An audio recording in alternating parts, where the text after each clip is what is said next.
باللہ من الشیطان الرجیم بسم اللہ الرحمن الرحیم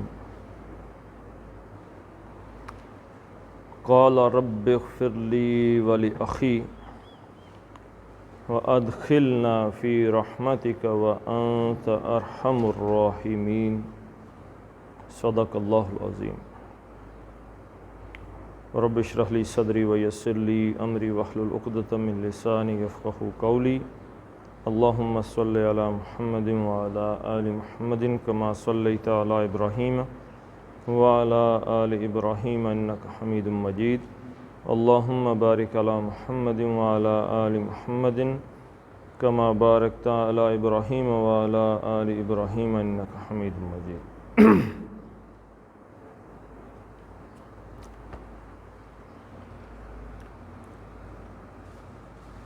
قال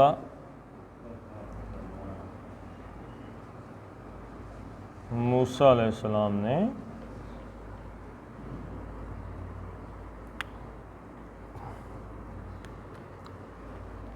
دعا کی۔ ویسے قال کا کیا مطلب ہے؟ کہا۔ دعا کیا کی جی؟ ربی۔ یہ اصل میں کیا تھا؟ یا ربی، اے میرے رب۔ یا کا اسلوب عام طور پہ قرآن میں نہیں ہے، یا ربنا یا وغیرہ، جس میں وہ آ جائے تو پھر وہ نہیں کرتے۔ اگر مضاف مضاف الیہ کیا کے ساتھ یا کے آگے آ جائے تو۔ اب یہاں پہ ربی کی جو یا ہے یہ بھی نہیں ہے، یہ زیر سے ہی کام چل گیا، پتہ چل گیا، کیونکہ میں نے آپ کو کیا بتایا کہ زیر کسرہ حالت جر کوئی بھی اسم کب قبول کرتا ہے؟ صرف دو صورتوں میں، تیسری کوئی صورت نہیں ہے۔ کون سی دو صورتیں ہیں؟ پہلی صورت ہے کہ اس کے پیچھے کوئی حرف جر ہو تو پھر وہ زیر قبول کرے گا۔ دوسری صورت یہ ہے کہ وہ مضاف الیہ ہو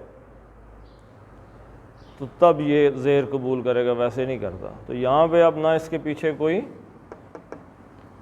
حرف جر ہے اور نہ اس کے پیچھے کوئی مضاف ہے، تو صاف پتہ چل رہا ہے کہ یہ یا ربی کا یا جو ہے یہ اڑ گیا۔ تو دعا کی کہ اے میرے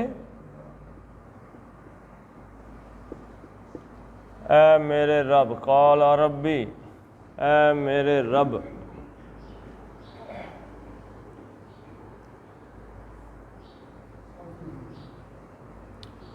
اغفر لی،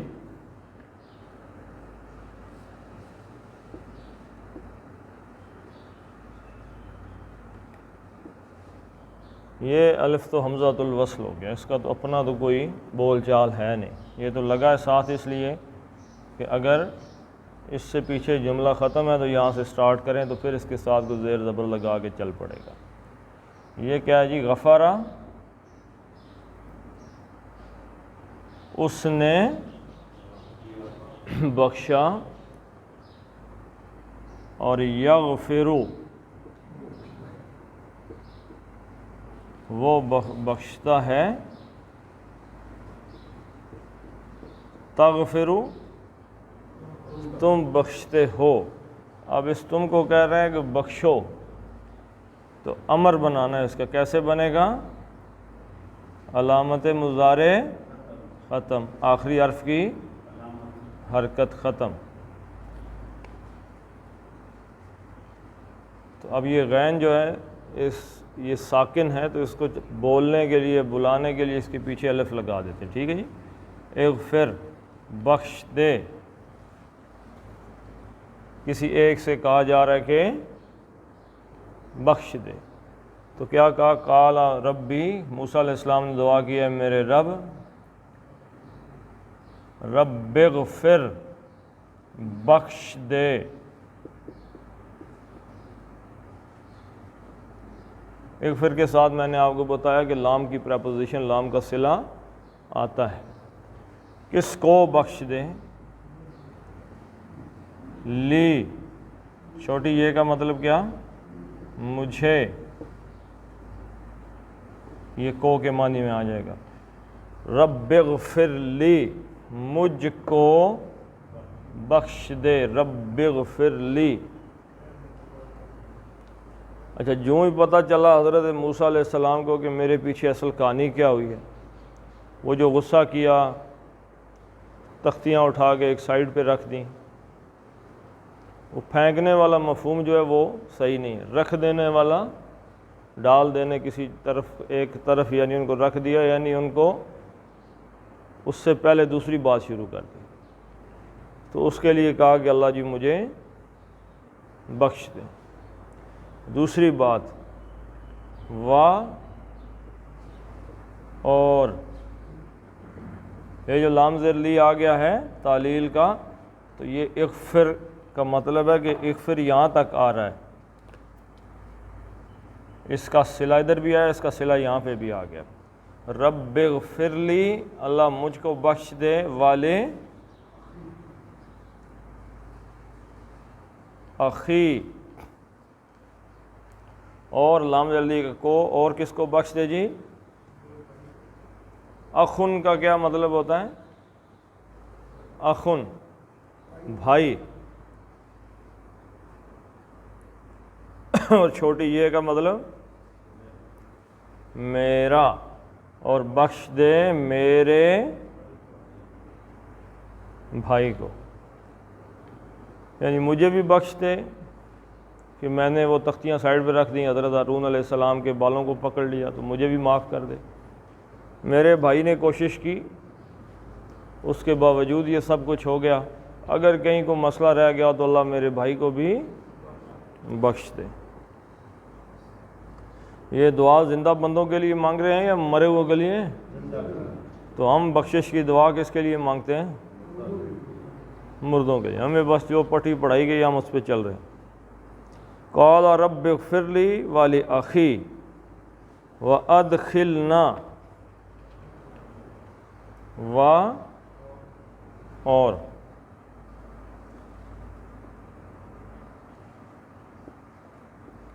ادخلنا. ادخل کیا جی؟ ادخل فعل امر ہے. ادخلا اس نے داخل کیا، یعنی کسی دوسری چیز کو کہیں پہ داخل کر دیا. ادخلا یدخلو، باب افعال. اب یدخلو سے امر بنانا ہے تو کیسے بنے گا جی؟ علامت مضارع بھی گئی، اور کیا چلا گیا؟ اس پہ بھی چلا گیا. اب یہ باب افعال ہے، یہ لام الف پہ زبر آ جائے گا پہلے، کیونکہ یہ اس کا الف جو ہے نا ذاتی ہے. ادخل بن گیا یہ، تو داخل کر. اے رب میرے، مجھے بخش دے، میرے بھائی کو بخش دے. وادخل، اور داخل کر، نہ ہم کو. ہم سے یہاں مراد کیا ہے؟ مجھے اور میرے بھائی. مجھے اور میرے بھائی کو داخل کر. فی رحمتک، فی میں رحمتی کا. اب دیکھیں یہاں پہ میں نے آپ کو بتایا تھا یہ ربی آ گیا تھا، تو یہ رحمت کے تے کے نیچے زیر کیوں آئی ہے؟ یہ پیچھے فی ہے، حرف جر، یعنی زیر آنے کا کوئی اسلوب ہے نا، کوئی وجہ ہے. تو یہ آ گیا رحمتی، رحمت. رحمت پہ الف لام بھی نہیں ہے، دو زیریں بھی نہیں ہے، تو کیا مطلب کیا بن گیا؟ یہ بن گیا مضاف. تو اس کو نسبت ہے کسی چیز کے ساتھ، اس رحمت کی کسی کے ساتھ نسبت ہے. کس کے ساتھ ہے؟ کا، آپ کی. فی رحمتی کا، آپ کی، یعنی اپنی رحمت میں داخل کر. ادخلنا، ہم دونوں کو اپنی رحمت میں داخل کر لیں، یعنی مہربان، اپنی مہربانی. وَأَنْتَ أَرْحَمُ الرَّاحِمِينَ، اور انتا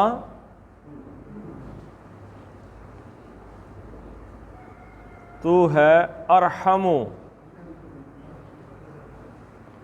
ارحمو سپرلیٹو ڈگری، مبالغہ کا صیغہ ہے، سب سے بڑا مبالغہ، یعنی کہ کبیر سے کبیر بڑا اور سب سے بڑا اکبرو، اللہ اکبرو، اللہ سب سے بڑا ہے، رحیم رحم کرنے والا، اور ارحمو سب سے زیادہ، سب سے زیادہ مہربان، وَأَنْتَ أَرْحَمُ الرَّاحِمِينَ، راحم، اینا، راحم رحم کرنے والا، فاعلن کے وزن پہ راحمن رحم کرنے والا، پھر اس سے مبالغے کا صیغہ ہے رحیمن، بہت زیادہ رحم کرنے والا، پھر اس سے بھی بڑا سب سے زیادہ رحم کرنے والا ارحم، ٹھیک ہے جی، ارحم الراحمین، رحم کرنے والوں میں یا رحم کرنے والوں کا سب سے بڑا، میں سب سے زیادہ رحم کرنے والا، یعنی وَأَنْتَ أَرْحَمُ الرَّاحِمِينَ، جتنی رحمت بھی دنیا میں کسی کے دل میں ہے، سب سے زیادہ رحم کرنے والا کون ہے؟ اللہ تو۔ یہاں پہ یہ بات کیوں کہی وَأَنْتَ أَرْحَمُ الرَّاحِمِينَ، یہ بھی یاد رکھیے، ہمیں کیا پٹھی پڑھائی گئی ہے جی کہ وسیلہ، وسیلے کا ایک لفظ استعمال کیا جاتا ہے، یہ قرآن میں بھی وسیلہ آ گیا ہے، تو کسی کے وسیلے سے مانگو، اور وہ وسیلہ ہم کہاں سے لے آتے ہیں؟ کسی بزرگ سے، کسی فوت شدہ بندے کا وسیلہ لیتے ہیں، ٹھیک ہے جی، فلاں کے وسیلے سے دعا مانگ رہے ہیں، فلاں کے وسیلے سے مانگ رہے ہیں، کیوں جی قرآن میں آ گیا یا ایھا الذین آمنوا اتقوا اللہ وابتغوا الیہ الوسیلہ، کہ اہل ایمان اللہ کا تقوی اختیار کرو، وابتغوا اور تلاش کرو، الیہ اس کی جانب، الوسیلہ وسیلہ تلاش کرو، تو اس سے پھر ہمارے لوگ مطلب اپنا نکالتے ہیں، ذاتی کسی نہ کسی فوت شدہ آدمی کے ساتھ تعلق قائم کرتے ہیں، حالانکہ وہ یہ جانتے نہیں ہیں کہ وسیلہ در حقیقت مقام محمود کا دوسرا نام ہے، جانتے ہیں، جانتے تھے ایسے تو نہیں ہو سکتا جانتے نہیں ہیں، بس ذرا روزی روٹی لگی ہوئی، ہاں جی، اور صحابہ کرام رضوان اللہ علیہ مجمعین نے جب یہ آیت پڑھی تو انہوں نے اللہ کے نبی صلی اللہ علیہ وسلم سے یہ سوال کیا کہ ہم وسیلہ کیسے تلاش کریں، آیا نا وابتغوا الیہ الوسیلہ، تلاش کرو اس کی جانب وسیلہ، تو صحابہ نے اللہ کے نبی صلی اللہ علیہ وسلم سے عرض کی کہ ہم کیسے وسیلہ تلاش کریں، تو اللہ کے رسول صلی اللہ علیہ وسلم نے فرمایا یہ وسیلہ تمہارے لیے نہیں ہے، یہ میرے لیے۔ ہر اذان کے بعد جب ہم دعا مانگتے ہیں جو کہ صحیح ہے، ثابت ہے، سارے ہی مانگتے ہیں، اللہم رب ہذہ الدعوۃ التامہ والصلاۃ القائمہ آت محمدا الوسیلۃ والفضیلہ، محمد صلی اللہ علیہ وسلم کو وسیلہ اور فضیلت عطا کر۔ وہ وسیلہ اگر یہ ہے تو پھر حضور صلی اللہ علیہ وسلم کو اللہ تک پہنچنے کے لیے کس وسیلے کی ضرورت پڑ گئی؟ یہ تو ہمارا عقیدہ ہے کہ بعد از خدا بزرگ تو ہی قصہ مختصر، کہ اللہ کے بعد سب سے عزت دار، بزرگ ترین، اعلیٰ ترین، عظیم ترین ہستی کس کی ہے؟ قریب ترین حضور صلی اللہ علیہ وسلم کی ہستی ہے۔ تمام نبی بھی آپ صلی اللہ علیہ وسلم سے آپ میں کوئی مرتبے میں بلند نہیں، تو وہ جو وسیلے کا تصور ہے وہ غلط ہے۔ تو ہمیں واسطہ یا درمیان وہ جو اللہ تک دعا مانگنے کے اسلوب سکھائے گئے ہیں وہ کیا ہے؟ اس میں سے ایک اسلوب ہے کہ اللہ کو اللہ کے ناموں کا واسطہ دے کر دعا مانگی جائے، یہ جو اللہ تعالیٰ کے صفاتی نام ہیں ان کے ذریعے مانگی جائے، اللہ کے نبی صلی اللہ علیہ وسلم پہ درود پڑھ کر اس کا واسطہ، درود واسطہ کیا ہے؟ یعنی کہ آپ درود پڑھیں اپنی دعا کے اندر تو دعا مانگیں درود کے ساتھ۔ کیوں؟ اللہ کے نبی صلی اللہ علیہ وسلم نے فرمایا کوئی دعا پہنچتی نہیں جب تک اس کے ساتھ درود شریف، درود ابراہیمی، اللہم صلی علی، جو نماز میں پڑھتے ہیں یہ نہ پڑھا جائے۔ تو ہمیں کیا سوچنا چاہیے کہ ہماری کتنی دعاؤں میں درود شریف ساتھ ہوتا ہے۔ تیسری ہمیں حدیث سے کیا مثال ملتی ہے جی؟ تیسری مثال ملتی ہے اپنی کسی ایسی نیکی کا اللہ کے سامنے واسطہ دینا کہ جو بندے نے صرف اللہ کے لیے کی ہو، صرف اللہ کے لیے، تو کتنی بڑی بات ہے یہ۔ تو یہاں پہ حضرت موسیٰ علیہ السلام نے بھی وہ کام کیا ہے کہ اللہ تعالیٰ کو، جیسے حضرت ہارون علیہ السلام نے اپنے بھائی نے جب آ کے حضرت موسیٰ نے بال پکڑے تو کیا کہا؟ یا ابن امہ، اے میری ماں کے بیٹے، یعنی ماں کے حوالے سے بات کی تاکہ دل میں تھوڑی سی نرمی پیدا ہو جائے۔ تو اپنے رب سے دعا کرتے ہوئے اس کے صفاتی ناموں کے ذریعے دعا مانگی جائے کہ اے ارحم الراحمین، یا لطیف، یا ودود، یا رحمان، یا مالک، ایسے دعا مانگی جائے تو اللہ تعالیٰ کو ایسے دعا مانگنا پسند ہے، اور حدیث میں بھی یہ بات آئی ہے۔ تو کیا فرمایا؟ رب اغفر لی، اے اللہ مجھے بخش دے، والی اخی، اور میرے بھائی کو، وادخلنا فی رحمتک، اور آپ ہمیں اپنی رحمت میں داخل کریں، وانت ارحم الراحمین، اور آپ بہت زیادہ رحم کرنے والے ہیں۔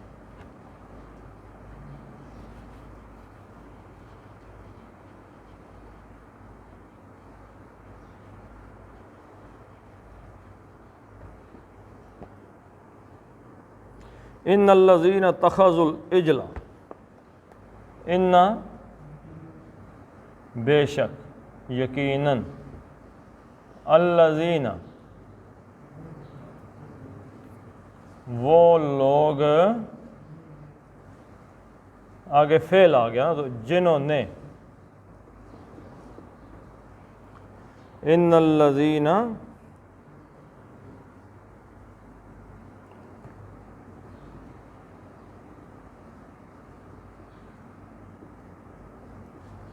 واو الف جمع کا صیغہ، ان الذین اتخذوا، اتخذ یتخذو کا کیا معنی تھا؟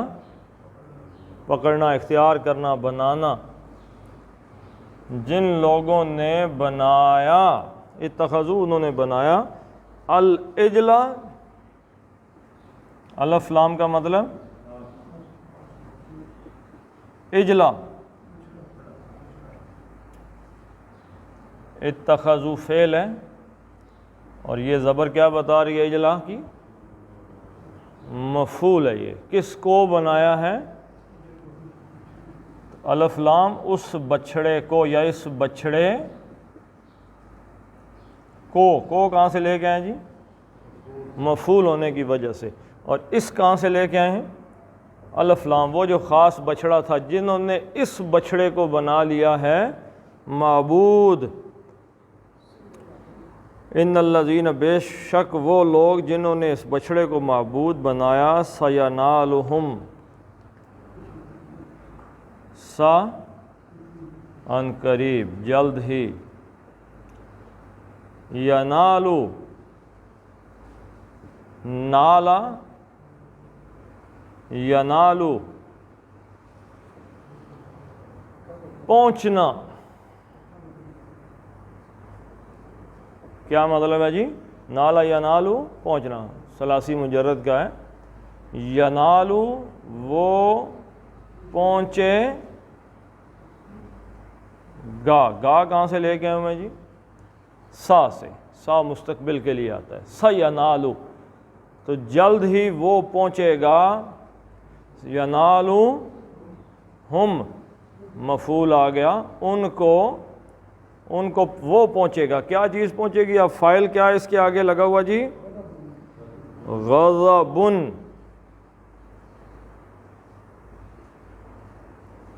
پہلا فائل آ گیا۔ کیا چیز پہنچے گا جی؟ اللہ تعالیٰ کا غضب، غصہ، شدید غصہ۔ سینالہم غضب، ان تک شدید غصہ اور غضب پہنچے گا۔ یہ غضب ان سے یاد رکھیں، یہ دو پیشیں کیا چیز بتا رہے ہیں جی؟ کہ یہ فاعل ہے کس چیز کا؟ ینالو کا۔ یہ جو وہ پہنچے گا نا، تو وہ کیا پہنچے گا؟ غضب، ٹھیک ہے؟ اور یہ غضب کس کی طرف سے ہوگا؟ من ربہم، من سے ربی ہم ان کے رب سے یعنی کی طرف سے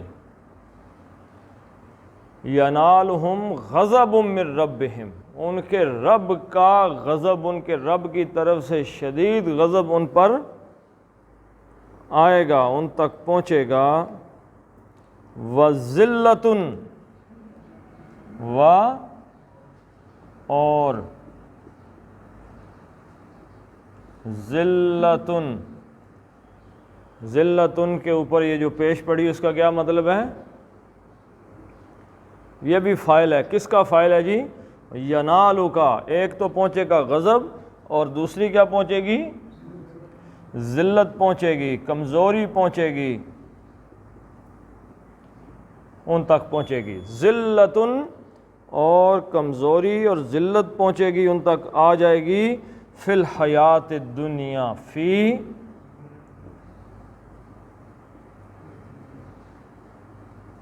الحیات الدنیا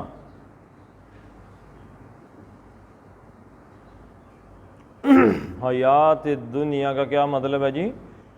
دنیاوی زندگی. مرکب توصیفی فی الحیات الدنیا دنیا کی زندگی میں دنیاوی زندگی میں ان کو کیا پہنچے گا؟ بولنے شولنے کو نہ صبح صبح ویسے بندہ فریش ہوتا ہے جی, صبح صبح بندہ فریش ہوتا ہے. اور جو فوجی ہیں خاص طور پہ ان کو تو سیٹی کی بھی قدر ہے کہ صبح کی پہلی سیٹی پہ وہ کیسے جاتے ہیں اللہ کے فضل سے. او شار تو اٹینشن. وذلۃ فی الحیات الدنیا اور دنیاوی زندگی میں ذلت ملے گی اور رب کا غضب آئے گا. وَكَذَلِكَ نَجْزِي الْمُفْتَرِينَ اور کذالک یہ جو کاف آیا نا پہلے کا, اس کا کیا معنی ہوتا ہے جب شروع میں آ جاتا ہے تو؟ تشبیہ.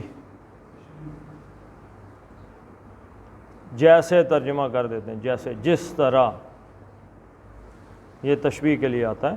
وَكَذَلِكَ اور اسی طرح وَكَذَلِكَ نَجْزِي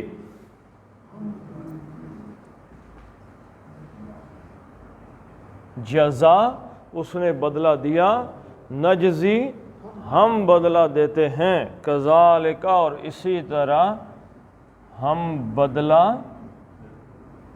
دیتے ہیں. کن کو دیتے ہیں جی بدلہ؟ الف لام مفتری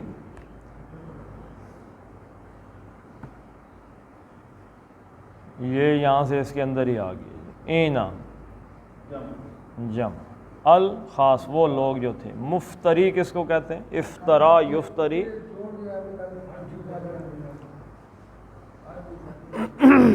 افطرا کس کو کہتے ہیں؟ جھوٹ گھڑنے کو کہتے ہیں. جھوٹ گھڑنے کو, گھڑ لینا, جھوٹ کا بنا لینا. ہے کوئی جیسے ڈرامے لوگ لکھ لیتے ہیں, فلمیں لکھتے ہیں, ایسے اپنے پاس سے لطیفے گھڑ لیتے ہیں. اپنے پاس سے کسی پہ تہمت گھڑ لینا کہ یہ ایسے ہوا ویسے ہوا, اپنے دماغ سے ایک کہانی چلا کے. ہاں جی, تخیل بھی ہے لیکن اس کے پیچھے شیطانی ذہن ہوتا ہے نا, وہ معصومیت سے نہیں گھڑتے. ان کے پیچھے ایک شیطان ہوتا ہے جو پوری کہانی بن کے دیتا ہے کہ اب اس کی, اور ان کا خاص نیت ہی نیگیٹو ہوتی ہے. تو جھوٹ گھڑنے والے, جھوٹ گھڑنے والوں کو نجزی ہم بدلہ دیتے ہیں, یہ مفعول کے طور پہ ہے. وَكَذَلِكَ نَجْزِي الْمُفْتَرِينَ اور جھوٹ گھڑنے والوں کو, یعنی کیا جھوٹ گھڑا تھا انہوں نے؟ ہاں جی, بچھڑے کو معبود بنا لیا تھا. العجلہ, بچھڑے کو, یعنی انہوں نے ایک جھوٹ گھڑا کہ یہ معبود ہے. یہ حضرت موسیٰ کا رب کون ہے؟ یہ بچھڑا ہے. حضرت ہارون نے روکا تو انہیں قتل کرنے کے درپے ہو گئے. چلیں جی پڑھ لیتے ہیں ان کو. قال رب اغفر لی ولأخی وادخلنا فی رحمتک وانت ارحم الراحمین ان الذین اتخذوا العجل ان الذین اتخذوا العجل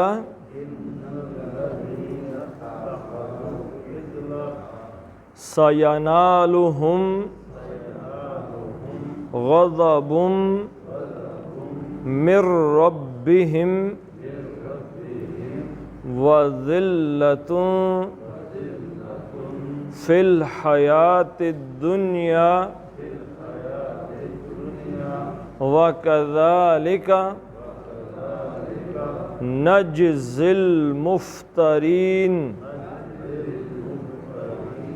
صدق اللہ العظیم اللہم صلی علی محمد وعلی آل محمد کما صلیت علی ابراہیم وعلی آل ابراہیم انک حمید مجید اللہم بارک علی محمد وعلی آل محمد کما بارکت علی ابراہیم وعلی آل ابراہیم انک حمید مجید اللہم اغفر لهم وارحمهم وحاسبهم حسابا یسیرا وادخلهم الجنہ واعذهم من عذاب القبر ومن عذاب النار اللہم اذهب الباس رب الناس واشف انت الشافی لا شفاء الا شفاءک شفاء لا یغادر سقما اللہم من احییتہ منا فاحیہ علی الاسلام ومن توفیتہ منا فتوفہ علی الایمان اللہم سترنا ولا تخزنا ولا تعذبنا فی الدنیا والآخرہ فصلی اللہ تعالی علی خیر خلقہ محمد وعلی آلہ وصحبہ اجمعین برحمتک یا